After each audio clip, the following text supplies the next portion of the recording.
नमस्कार सर्वांना। आज आपण आदिवासी मुलींचे वसतिगृह आकाशवाणी येथे उपस्थित आहोत। तर आज आपण यांना विचारूया यांच्या नक्की समस्या काय आहेत।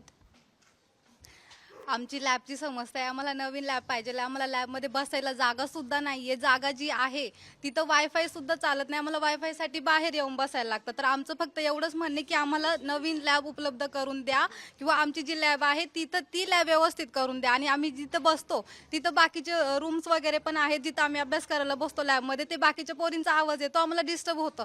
तर लॅब आम्हाला दुसरीकडे तुम्ही उपलब्ध करून द्या, चांगलीवाली लॅब उपलब्ध करून द्या। आमच्या रूममध्ये एक दिवस फॅन फिरता फिरता खाली पडलेला। अगर त्याच्या खाली कोणी उभं असतं मग त्याला काही झालं असतं त्याचं कोण जिम्मेदारी घेतली असती। आत्ता पण आमच्या रूममधला एक फॅन खराब आहे। लाईट फॅनचं खूप प्रॉब्लेम होतं। रूममध्ये बरोबर प्रकाश येत नाही, अभ्यास करताना त्रास होतो, यासुद्धा आमच्या प्रॉब्लेम आहेत।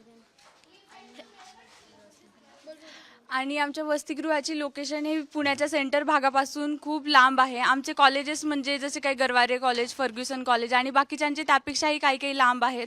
मग आम्हाला रोज ट्रॅव्हलिंगसाठी खूप प्रॉब्लेम होते आणि कॉलेजमध्ये जाताना ट्रॅफिक पण एवढा लागतो, सायंकाळचा पण एवढा लागतो की 1.5-2 तास तर कॉलेजला जायसाठीच लागतात आणि दिवसातून 3-4 तास आमचे ट्रॅव्हलिंगमध्येच जातात। मग आल्यावर थकून पण जाणं होते, हेडेक पण होते बऱ्याचदा आणि मग आल्यावर अभ्यास करण्याची इच्छा पण नाही होत। मग त्या जर आमचं वसतिगृह मध्यवर्ती भागात असतं तर आमचा तोच ट्रॅव्हलिंगमध्ये जो वेळ वाया जातो आमचा तो वाचला असता आणि चांगल्याने आम्ही त्याचा युटिलाइज करू शकलो असतो। म्हणून आम्हाला वाटतं की आमचं वसतिगृह शहराच्या मध्यवर्ती भागात हवं, कारण छोट्या छोट्या मुली पण आहेत हॉस्टेलला 11वी पासून, मग त्यांनाही ट्रॅव्हलिंगचा त्रास होतो आणि म्हणून वसतिगृह एवढा शहरापासून लांब नको आहे, आम्हाला थोडं मध्यवर्ती भागात असायला हवं।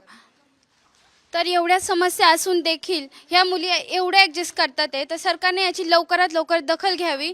साम टी व्हीसह साक्षी मराडे, कॅमेरामॅन सह स्नेहल वाजे, धन्यवाद।